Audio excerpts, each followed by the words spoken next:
This video will show you how to make a milotips tip jar from any copyable and modifiable object.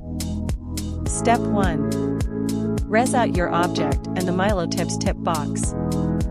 Step 2. Right-click and edit your object. Now, press the left Shift key, click on the tip box, and, in the editing window, click Link. Then check the Edit Link checkbox. You will use the stretch and move tools to make the tip box cover the object. Use different points of view to make sure it's positioned correctly.